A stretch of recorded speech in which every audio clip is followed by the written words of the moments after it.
तुम मेरे सुकून बन गए हो। अन्नू के पिता समाचार चैनल देख रहे हैं। उसी समय अन्नू अपने पिता के लिए चाय लेकर आती है। पापा चाय।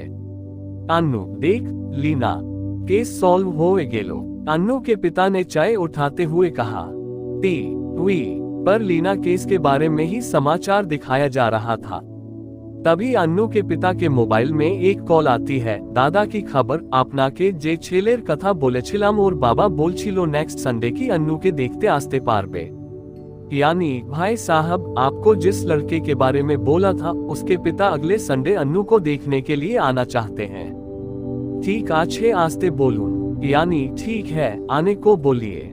इतना कहकर अन्नू के पिता अन्नू की माँ से बोलते हैं, नेक्स्ट संडे अन्नू को देखने लड़के वाले आ रहे हैं। अन्नू सुनकर बोलती है, मैं उस लड़के से शादी नहीं करूंगी। एक तो नारियल के पेड़ जैसा लंबा और पतला। टीवी में माधव की फोटो देख अन्नू कहती है, मैं इस CBI ऑफिसर के साथ शादी करना चाहती हूँ। क्या करा सकते हो इससे मेरी शादी? पापा की बोल छीस CBI ऑफिसर केनो तोड़ साथे भी कोरबे। यानी क्या बोल रही हो? वह CBI ऑफिसर क्यों तुम्हारे साथ शादी करेगा? अन्नू के पिता चाय का कप टेबल पर रखते हुए बोले, ना आमी ऑफिसर र साथे वी कोरबो ना तो कोरबो ना।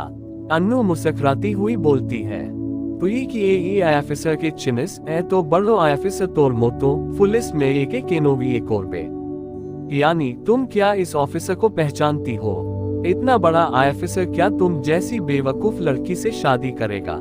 अन्नू के पिता ने डांटते हुए कहा, कितना बड़ा ऑफिसर है यह मैं ही जानती हूँ। अन्नू बुदबुदाती हुई अपने कमरे में चली जाती है। फिर माधव को कॉल लगाती है, बधाई हो मेरे राजा, देखो मैंने बिहारी स्टाइल में तुमको बधाई दी। अन्नू ने मुस्कुराते हुए कहा, धन्यवाद मेरी रानी। माधव ने भी हंसते हुए कहा, तुमको मुझसे शादी करनी पड़ेगी। अन्नू ने अधिकार जमाते हुए कहा, शादी? तुमको शादी करने की बहुत जल्दी है। मैं कुछ नहीं जानती। कल तुमको मेरे घर आना पड़ेगा और मेरे पापा से हमारी शादी की बात करनी पड़ेगी।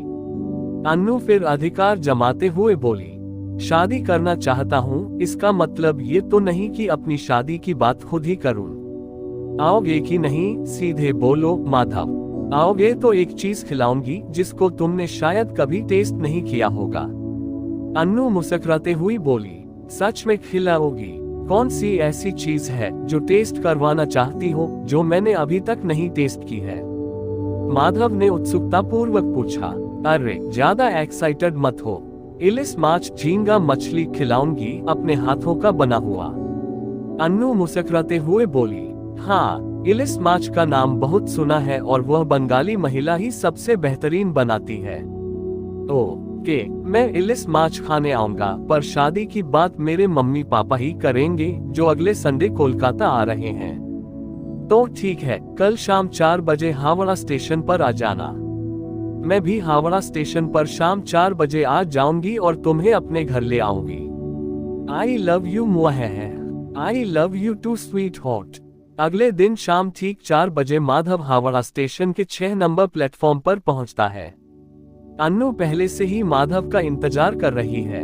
फिर दोनों श्रीरामपुर जाने वाली लोकल ट्रेन में चढ़ जाते हैं और दरवाजे से सटी दीवार पर टेककर अन्नू खड़ी हो जाती है। ट्रेन रवाना होती है और दरवाजे से अद्भुत ठंडी हवा अन्नू के बालों को लहराते हुए माधव, जो अन्नू के सामने उससे सटकर खड़ा है, के चेहरे पर आ जाती है और जैसे ही ट्रेन का पहिया कब मोड़दार पटरी से गुजरता है, अन्नू संभलने के लिए माधव की ओर झुक जाती है। फिर वह माधव का हाथ थाम लेती है। फिर दोनों एक दूसरे को देखते हैं और हंसते हैं। जब तुम संभलने के लिए मुझे पकड़ती हो तब तुम मेरी लगती हो।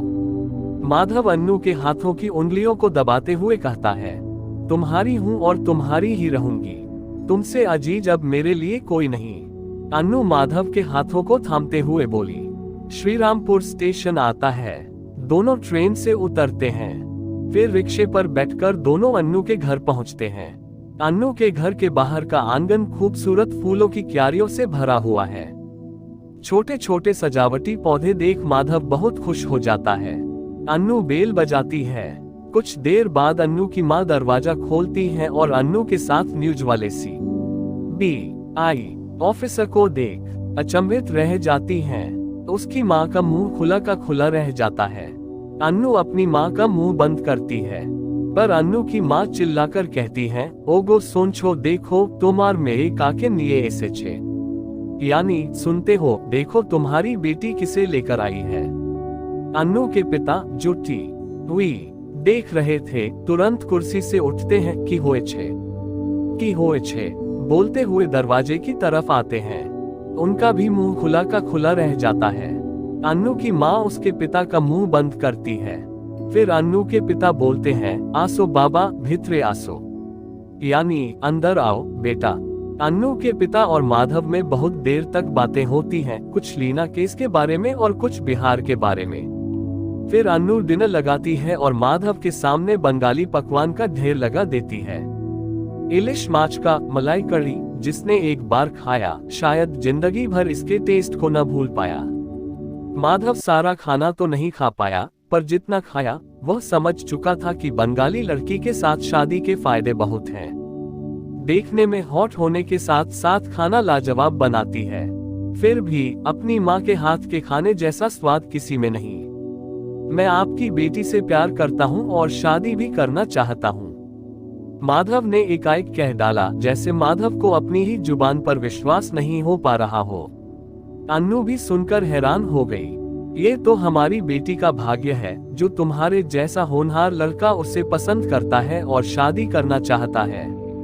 पर एक शादी के लिए परिवार के सदस्यों की रजामंदी भी जरूरी होती है। इसलिए मैं चाहता हूँ कि आपके माता पिता को इस शादी से कोई ऐतराज न हो, इसलिए आपके परिवार के सदस्यों से मिलना चाहता हूँ। फिर हम शादी की बात को आगे बढ़ाएंगे।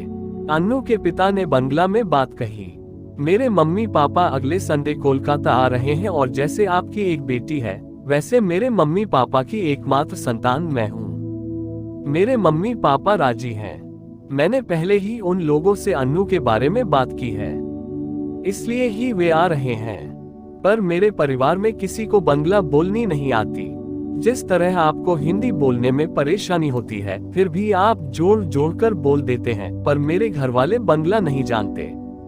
माधव मुस्कुराते हुए बोला, भाषा को कौन पूछता है आजकल। एक होनहार लड़का मिल जाए जो अपना परिवार ठीक से चला सके, बस वही काफी है। अन्नू के पिता ने अब संभल कर सही सही उच्चारण किया। रात का डिनर समाप्त होता है। माधव अन्नू के माता पिता से विदा लेकर अन्नू के साथ श्रीरामपुर स्टेशन के लिए चल देता है। इस बार दोनों पैदल जा रहे थे। ये रास्ता स्टेशन की तरफ जा रहा था, पर वह मानो उनकी नई जिंदगी की तरफ पहला पड़ाव था।